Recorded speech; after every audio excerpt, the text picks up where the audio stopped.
अस्सलाम वालेकुम गाइस, मेरा नाम है अली और मैं अपने channel daily horror stories by Ali से अल्हम्दुलिल्लाह आपके साथ मौजूद हूँ। कुछ तबीयत नासाज है और काफ़ी दिनों से है। मेरा ख़्याल है कि 2 हफ़्ते हो चुके हैं कि तबीयत बहुत ख़राब है। तो आप लोगों से गुज़ारिश है कि आप मेरे यानी सैयद उमैर अली और मेरी फ़ैमिली के लिए दुआ करें कि अल्लाह ताला हम सबको सेहत दे, ज़िंदगी दे और हमारे कामों में आसानियाँ फ़रमाए। अगर आप में से किसी ने भी अब तक मेरे चैनल को सब्सक्राइब नहीं किया तो मुझे सपोर्ट करने के लिए इस चैनल को सब्सक्राइब कर लें और अगर हो सके तो अपने जानने वालों में, अपने सर्किल में इस चैनल को इंट्रोड्यूस करवाएं।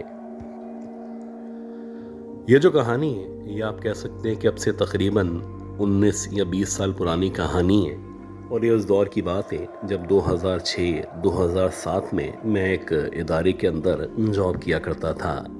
मेरे जो वर्किंग आवर्स थे ये रोटेट हुआ करते थे, कभी सुबह, कभी दोपहर और कभी शाम में मेरी जॉब का आगाज़ हुआ करता था। ख़ास तौर पे जब मैं शाम में ऑफिस जाता यानी 6 बजे से रात के 2 बजे तक की शिफ्ट करता तो मुझे वापस आते आते रात के कभी 2, कभी ढाई, कभी 3 बज जाया करते थे। अगर आप गर्मियों की बात करें तो गर्मियों में जब मैं वापस आता तो थोड़ी बहुत रौनक हुआ करती और लोग रोडों पे, स्ट्रीट्स पे बैठे हुए या खेलते हुए नजर आया करते। लेकिन जैसे जैसे मामला सर्दी की तरफ बढ़ता चला जाता वैसे वैसे रोड्स के ऊपर खास तौर पे ग्राउंड्स में सन्नाटा महसूस किया जाता। मेरी आदत थी जब भी मैं ऑफिस से आता, ऑफिस से आने के बाद मैं खाना खाता, खाना खाने के बाद मैं बाहर निकलता, चाहे गली में चाहे ग्राउंड में आधे पौन घंटे वॉक ज़रूर किया करता था। ये जो मेरी वॉक करने की आदत थी ये काफ़ी पुरानी थी और वॉक करते करते अक्सर मैं कानों में हैंड फ्री लगा के गाने वगैरह सुना करता था। जब आप ऐसी जगह पे मौजूद हो जहाँ पे तन्हाई हो और आपने मुसलसल हैंड्स फ्री लगा के गाने सुनने हो तो आपका फोकस आपके मोबाइल या आपके गानों की तरफ हुआ करता है। तो वैसे ही एक रात जब मैं वापस आया खाना खाने के बाद जब मैं बाहर निकला तो गली में कुत्ते वगैरह मौजूद थे। मैंने सोचा कि मैं ग्राउंड चला जाता हूँ, वहाँ पे आधे पौन घंटे वॉक करने के बाद वापस आ जाऊँगा। खैर मैं ग्राउंड पहुंचा और वहां पहुंचने के बाद मैंने वॉक करना शुरू कर दी। अब अगर आप इस ग्राउंड की बात करें तो ये जो ग्राउंड था ये एक बहुत बड़ा सा ग्राउंड था। इस ग्राउंड के बीच में एक क्रिकेट की पिच मौजूद थी, जबकि जो सामने की तरफ का हिस्सा है जिसे आप पवेलियन कह सकते हैं वहाँ पे बहुत सारा कचरा पड़ा हुआ था।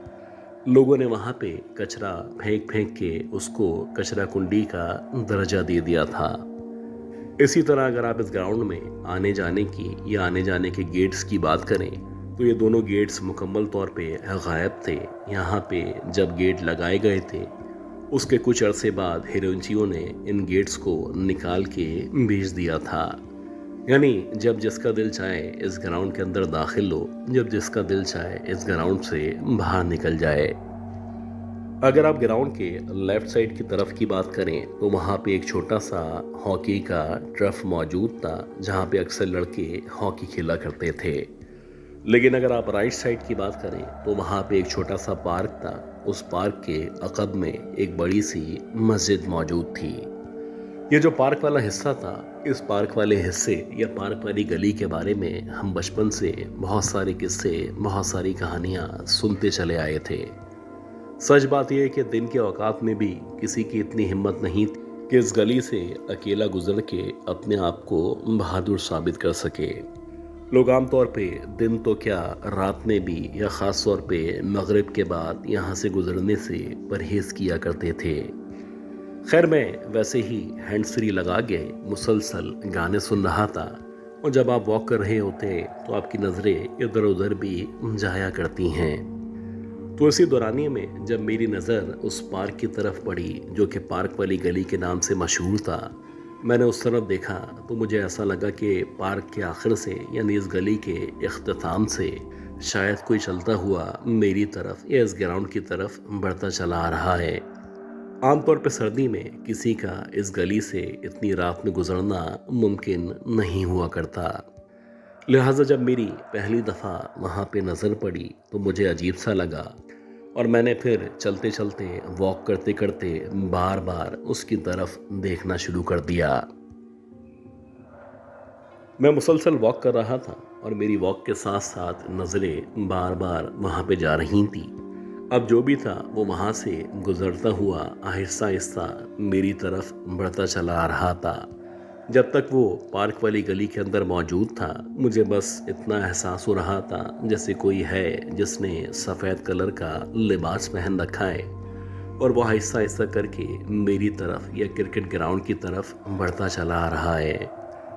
लेकिन जैसे जैसे ये रास्ता कम हो रहा था और मुझे उसका व्यू मुकम्मल तौर पे नज़र आना शुरू हो चुका था, तो हैरानकुन बात ये थी कि ऐसा लग रहा था जैसे कोई 30-35 साल के दरमियान औरत है जो कि साड़ी पहनी हुई है और वहाँ से उस गली से चलती हुई ग्राउंड की तरफ बढ़ती चली आ रही है। ये जो औरत थी, इसने ना सिर्फ साड़ी पहन रखी थी, बल्कि ऐसा लग रहा था इसने अपने बालों को खोल रखा है। अजीब बात ये थी कि इस अंधेरे में, इस वीरान गली में, इस औरत का इस तरह से बेबाकी के साथ इस तरह का लिबास पहनना और इस लिबास के साथ बालों को खोल के चलते हुए मेरी तरफ बढ़ते चले आना, ये कुछ अजीब सा मामला था। आखिर किस औरत के अंदर इतनी हिम्मत हो सकती थी कि वो रात के 3, 4, 5 बजे इस गली से गुजर के आ सके। खैर, जैसे जैसे वो औरत ग्राउंड की तरफ दाखिल होने के बाद मेरी तरफ बढ़ती चली आ रही थी, मुझे ऐसा लग रहा था उसके चलने का जो अंदाज है वो अक्सर बदलता जा रहा है। पहले वो नॉर्मल औरतों की तरह चल रही थी, लेकिन जैसे जैसे वो आगे बढ़ रही थी, अब ऐसा लग रहा था उसने लंगड़ाना या कुछ अजीब तरीके से चलना शुरू कर दिया है। आहिस्ता आहिस्ता करके उसके चलने पे मुझे पायल और घुंघरूओं की आवाज़ सुनाई दे रही थी और ऐसा लग रहा था जैसे उस औरत ने अपने पाँव के अंदर पायल या घुंघरू पहन रखे हों। आप यकीन करें कि वो मेरे इस कदर क़रीब आ चुकी थी कि मेरे और उसके दरमियान मुश्किल से 20 या 22 फीट का फासला मौजूद था। हालांकि अंधेरा था, लेकिन बावजूद उसके मैं उसके वजूद पे, ख़ास तौर पे उसके पैरों पे, उसके चलने के अंदाज पे गौर कर रहा था। इसी दौरानी में जब मैंने बार बार उसके पैरों की तरफ देखा, तो मुझे ऐसा लगा उसकी एड़ियाँ पीछे के बजाय आगे की तरफ मौजूद हैं और वो कुछ अजीब अंदाज से मेरी तरफ बढ़ती चली आ रही है। पहले तो मुझे ऐसा लगा कि शायद मेरा वहम है, लेकिन आप यकीन करें कि जूं जूं मुझे कंफर्म हुआ, अब मुझे अंदाज़ा हुआ कि ये जो पायल और घुंघरू की आवाज़ें ये ऐसे ही नहीं हैं। यकीनन ये वही मखलूक है जिस मखलूक से रात में लोग नहीं मिलना चाहते। ना सिर्फ इस औरत के पाँव उल्टे थे, बल्कि इसने अपने पाँव के अंदर पायल या घुंघरू पहन रखे थे। कुछ अजीब से अंदाज में अब उसने चलना शुरू कर दिया था और देखते ही देखते अब उसने पैरों के साथ अपने हाथों का इस्तेमाल भी करना शुरू कर दिया था। अब अक्सर मंजर तब्दील हो चुका था और ऐसा लग रहा था जैसे कोई औरत अपने पैर और हाथों के ज़रिए चलती हुई मेरी तरफ बढ़ती चली आ रही है। आप यकीन करें कि मेरे और उसके दरमियान जो फासला था वो ना होने के बराबर था, लेकिन अल्लाह का शुक्र है कि मैं जैसे ही उसको जांच पाया या जब मुझे यकीन हो चला कि ये वही मखलूक है, तो मैंने ना सिर्फ कुरान आयत की तिलावत शुरू कर दी, बल्कि वहाँ से तेज़ी के साथ ग्राउंड के गेट या एग्ज़िट की तरफ बढ़ना शुरू कर दिया। मुझे बाकायदा अपने पीछे उस औरत के चलने का ना सिर्फ एहसास हो रहा था, बल्कि लग रहा था उस औरत ने मुझे बहुत ज़ोर के साथ फॉलो करना शुरू कर दिया है। यकीन करें कि ये जो रास्ता था मैंने बमुश्किल तय किया और मुसलसल आयतल कुर्सी की तिलावत को जारी रखा। अच्छी बात ये थी कि जब मैं ग्राउंड से बाहर निकला और मैं अपनी गली या अपने घर की तरफ आया, तो मुझे ये आवाज़ आना बंद हो चुकी थी। खैर, जैसे तैसे जब मैं अपने घर के दरवाजे के करीब पहुंचा और मैंने जब पलट के पीछे की तरफ देखा, तो मेरे घर के दरवाजे से ग्राउंड के अंदर का हिस्सा थोड़ा सा दिखाई दिया करता था। यह औरत ना सिर्फ ग्राउंड के अंदर मौजूद थी, बल्कि शायद मेरे कुरानी आयत पढ़ने की वजह से वो ग्राउंड से बाहर नहीं आ पाई थी। लेकिन वो वहीं पे खड़ी हुई थी और शायद मेरे वापस आने का इंतज़ार कर रही थी। ये जो रात थी ये मेरी आखिरी रात थी, यानी कि मैंने इस ग्राउंड के अंदर ये आखिरी रात गुजारी थी। उसके बाद से मैंने तौबा कर ली थी कि रात में ख़ास तौर पे मगरिब के बाद इस ग्राउंड में या इस हिस्से में नहीं जाना है।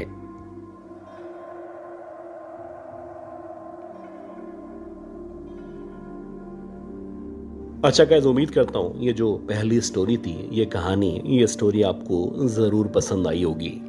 अब हम चलते हैं आज की दूसरी बहुत ही खौफनाक कहानी की तरफ, और मैं उम्मीद करता हूँ कि आपने अब तक इस वीडियो को लाइक ज़रूर कर दिया होगा। कभी कभी आपकी ज़िंदगी में कुछ इस तरह के वाक़यात ज़रूर पेश आते हैं जिनकी आपके पास सालों गुजरने के बाद भी किसी भी किस्म की एक्सप्लेनेशन मौजूद नहीं होती। आज की ये जो कहानी मैं आपके साथ शेयर करने वाला हूँ, ये कहानी भी कुछ इस तरह का एक वाक़या है। लेकिन इससे पहले हम इस स्टोरी की तरफ बढ़ें।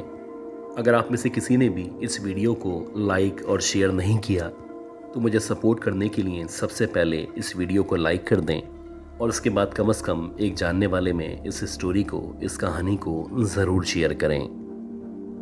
ये कहानी मिस महाजबीन की कहानी है, और ये किस्सा इनके अपने भाई के साथ अब से तकरीबन 19-20 साल पहले पेश आया था।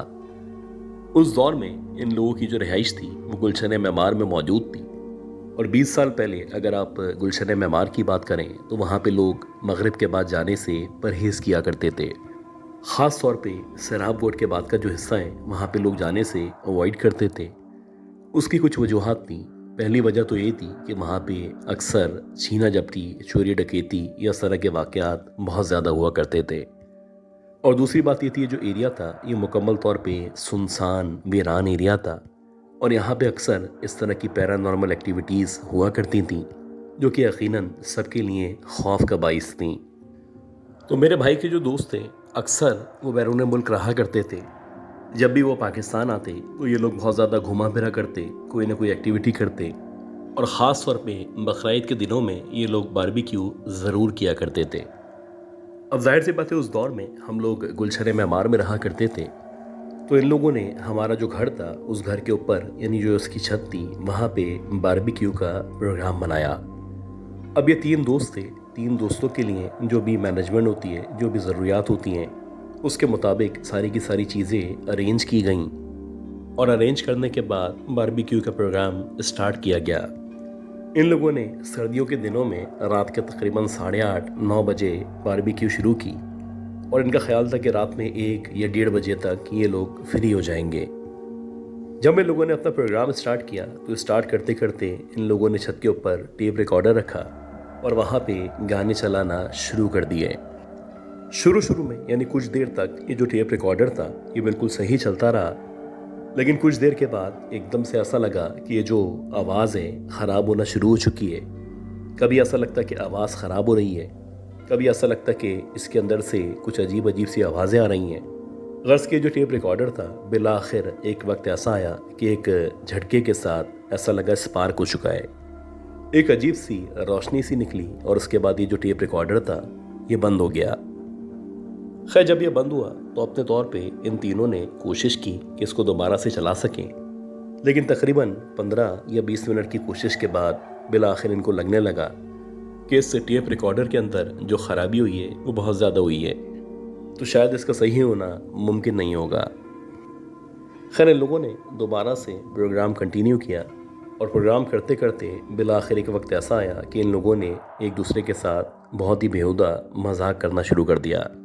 ये लोग एक दूसरे को ना सिर्फ तंग कर रहे थे बल्कि अजीब अजीब तरीके से एक दूसरे के ऊपर कभी पानी फेंकते, कभी कोई उल्टी सीधी हरकत करते। गर्ज के जितना शोर शराबा ये लोग छत के ऊपर कर सकते थे इन्होंने मचाया हुआ था। इसी दौरानी में जबकि ये लोग एक दूसरे को तंग कर रहे थे या बहुत ज़्यादा शोर कर रहे थे, एकदम से ऐसा लगा कि बराबर वाली छत से, यानी जो बराबर वाला घर था जो कि मुकम्मल तौर पे खाली था, एक बड़ा सा पत्थर इनकी छत पे आके गिराए। अब ये जो पत्थर था अगर अल्लाह ना करे ये ज़मीन पे नहीं गिरता और इन तीनों में से किसी के सर के ऊपर लग जाता तो शायद किसी का सर फटता ही फटता, बल्कि हो सकता है उसकी जान खतरे में चली जाती। ये एक पहाड़ी पत्थर था और एक बहुत बड़ा सा पत्थर था जिसको उठा के इस तरह से इस छत के ऊपर फेंकना इतना आसान नहीं था। अब जब ये पत्थर आके गिरा तो तीनों एकदम से सहम गए और तीनों का ख्याल था किसी ने जानबूझ के हमें डराने की या हमें यहाँ से भगाने की कोशिश की है। अब इन लोगों ने जानबूझ के दोबारा से शोर करना शुरू कर दिया। इनका ख्याल था कि ये दोबारा से जब शोर करना शुरू करेंगे तो जिसको इस शोर से परेशानी हो रही है वो यकीनन दोबारा से इनके ऊपर पत्थर फेंकेगा और फिर इनको पता चल जाएगा ये पत्थर बाहर की तरफ से आया है या वाकई में ये जो घर है जो कि काफ़ी अरसे से खाली है इस घर से यहाँ पे आके गिरा है। अभी जबकि ये लोग शोर कर ही रहे थे तो अब कुछ देर के अंदर अंदर इनके चारों अतराफ से पहले छोटे छोटे और उसके बाद बड़े बड़े पत्थर आके छत पे गिरना शुरू हुए। अजीब बात ये थी कि जो भी बाहर की तरफ से पत्थर फेंक रहा था वो कुछ इस तरीके से फेंक रहा था कि किसी को कोई नुकसान ना हो। खैर ये जो भी पत्थर फेंक रहा था वो एक तो नुकसान नहीं करना चाहता था और शायद वो चाहता था कि ये तीनों किसी भी तौर यहाँ से चले जाएं। अब जबकि ये जो पत्थर चारों सिमतों से आके गिरना शुरू हुए थे तो अब इन तीनों को थोड़ा सा खौफ सा महसूस होने लगा था। इनको अंदाज़ा था कि ये जो भी हरकतें कर रहे हैं, जो भी शोर कर रहे हैं, शायद इसी वजह से किसी को नागवार गुजर रहा है। अब मेरा भाई और एक इसका दोस्त ये तो राज़ी थे कि बस अब प्रोग्राम को ख़त्म करके हमें नीचे जाना चाहिए। लेकिन जहाँ तक बात है तीसरे दोस्त की तो वो कह रहा था कि आखिर कौन है जो हमें डराना चाहता है, हम इस तरह की हरकतों से हरगिज़ नहीं डरने वाले हैं। वो एक्चुअली अपने आप को बहादुर साबित करना चाहता था। वो बताना चाहता था कि जैसे वो डरा नहीं है। खैर मेरा भाई और उसका दोस्त नीचे की तरफ बढ़ने लगे जबकि जो तीसरा दोस्त था वो ज़ोर ज़ोर से चीख चीख के कहने लगा कि अगर किसी में दम है तो मेरे सामने आए, फिर मैं देखता हूँ कि कौन हमें यहाँ से नीचे भेजता है। उसका यह ख्याल था कि मोहल्ले के लड़के या इधर उधर के लोग इनको तंग कर रहे हैं या फिर इनको डराना चाहते हैं। लेकिन आप यकीन करें अल्लाह का करना ऐसा हुआ कि जैसे ही उसने इस तरह से बोला तो उसकी नज़र जब बराबर वाली छत पे पड़ी जो कि एक खाली घर था तो उसने देखा कि वहाँ पे एक औरत जो कि बहुत लंबी सी औरत है, इसके बहुत ही लंबे लंबे बाल हैं। ऐसा लग रहा था जैसे उसका कद तकरीबन 7 या 8 फीट के दरमियान है। कुछ अजीब सी खौफनाक सी उसकी शक्ल थी और उसके चेहरे पे जो आंखें मौजूद थीं उनकी आई बॉल्स मुकम्मल तौर पे सफ़ेद थीं। वो एकदम से वहाँ से खड़े खड़े इस लड़के को यानी मेरे भाई के दोस्त को कहती है कि मैं तेरे सामने मौजूद हूँ, अगर तू कुछ कर सकता है तो कर ले। जैसे ही इसने उस औरत को देखा तो एक तरह से इसकी हालत टाइट हो गई और ये अगले ही लम्हे भाग के जैसे तैसे नीचे पहुँचा। इसके बाद से इन तीनों दोस्तों ने तौबा कर ली थी कि कभी भी ख़ास तौर पे हमारे घर की छत पे रात में इस तरह का काम नहीं करना है। इससे पहले हम अगली स्टोरी की तरफ बढ़ें, अगर आप में से किसी ने भी अब तक इस वीडियो को, इस ऑडियो को लाइक नहीं किया तो मुझे सपोर्ट करने के लिए इस वीडियो टेप को लाइक कर दें। ये जो कहानी मैं आपके साथ शेयर करने वाला हूँ ये कहानी वासिफ अली शाह ने हमें कराची से शेयर की है और ये कहानी, ये एक किस्सा इनके दादा के साथ अब से तकरीबन 40-45 साल पहले इनके गांव में पेश आया था। बेसिकली इनके दादा का जो ताल्लुक़ था वो डिस्ट्रिक्ट कामरा से था और उस दौर में, जिस दौर में ये किस्सा, ये कहानी उनके साथ पेश आई थी, ये बेसिकली ज़राअत के ऊपर डिपेंड किया करते थे। इनकी कुछ ज़मीनें थीं जिन ज़मीनों पे काश्त की जाती थी और काश्त करने के बाद जो भी फसल आती थी उसको बेचने के बाद गुज़रो औकात किया जाता था। खैर दादा बताते कि वैसे ही एक रात थी और मैं अपने खेतों से जो भी काम वगैरह है उसको मुकम्मल करने के बाद वापस आ रहा था। वैसे आमतौर पे इनके दादा रात के औकात में खेतों में या इस तरफ जाने से परहेज़ किया करते थे, लेकिन इत्तफाक है कि किसी भी काम की वजह से या पानी वगैरह डालने की नीयत से ये वहाँ पे गए होंगे। अब दादा बताते कि जब मैं खेतों से वापस आ रहा था तो मुसलसल मुझे महसूस होता कि कभी मेरे पीछे की तरफ से, कभी मेरे लेफ़्ट साइड से, कभी मेरे राइट साइड से कोई मूवमेंट सी महसूस होती है। हालांकि सर्दियों की इन रातों में किसी का मौजूद होना या इस तरह से मेरे साथ खेलना मुमकिन नहीं था। कोई ना कोई वजूद ज़रूर था जो मेरे साथ शरारत कर रहा था। कभी मुझे सीधे हाथ की तरफ से कोई चलता हुआ महसूस होता जब मैं वहाँ पे देखता तो कोई भी नज़र नहीं आता। इसी तरह काफ़ी देर तक इस तरह महसूस होता रहा और बिला आखिर मेरे दादा बताते हैं कि मैं खैरियत से वापस अपने घर पहुँच गया। अब दादा जब घर आए तो घर आने के बाद जैसे कि नॉर्मली आप खाना वगैरह खाते हैं, दादा ने खाना वगैरह खाया और खाना खाने के बाद थोड़ी बहुत देर के लिए वॉक करने लगे। दादा की शुरू से ही आदत थी खाना खाने के बाद अक्सर ये सामने जो सहन मौजूद है वहाँ पे या घर के बाहर की तरफ टहला करते थे। दादा बताते कि मैं टहल रहा था, टहलते टहलते जो हमारे सामने एक घर मौजूद था जो कि काफ़ी अरसे से खाली था, मुझे एकदम से वहाँ से कुछ गिरने की आवाज़ सुनाई दी। अब जाहिर सी बात है, जो गांव के घर होते हैं ये कच्ची पक्की मिट्टी के बने होते हैं। ख़ास तौर पे अगर आप 40-50 साल पुरानी बात करें तो ये जो दीवारें थी ये कच्ची मिट्टी की बनी होती थी। तो दादा बताते हैं कि जैसे ही मुझे उस सामने वाले घर से आवाज़ सुनाई दी तो मैंने अपने तौर पे गेट की जो मुंडेर थी या आप कह सकते हैं कि जो जाली थी वहाँ से अंदर की तरफ झांकना शुरू किया। मेरा पहला इंप्रेशन यही था कि हो सकता है कोई चोर हो, कोई डाकू हो जो अंदर आके छुप चुका हो। लिहाजा जैसे ही मैंने अंदर की तरफ देखा तो मुझे ऐसा लगा कि सामने जहाँ पे इस घर का सहन मौजूद है, उस घर के सहन के अंदर जहाँ पे एक पलंग रखा हुआ था जो कि सालों से यहाँ पे मौजूद था, उस पलंग के ऊपर कोई बैठा हुआ है। जाहिर सी बात है बहुत ज़्यादा अंधेरा था और इस अंधेरे में एग्जैक्टली उस वजूद को देखना या पहचानना मुमकिन नहीं था। अपने तौर पे जब दादा ने मज़ीद गौर किया तो उनको ऐसा लगा जैसे कोई औरत है जो अपने बालों को खोल के कुछ अजीब तरीके से पलंग के ऊपर बैठी हुई है और कुछ अजीब तरीके से अपने पाँव को हिलाती जा रही है।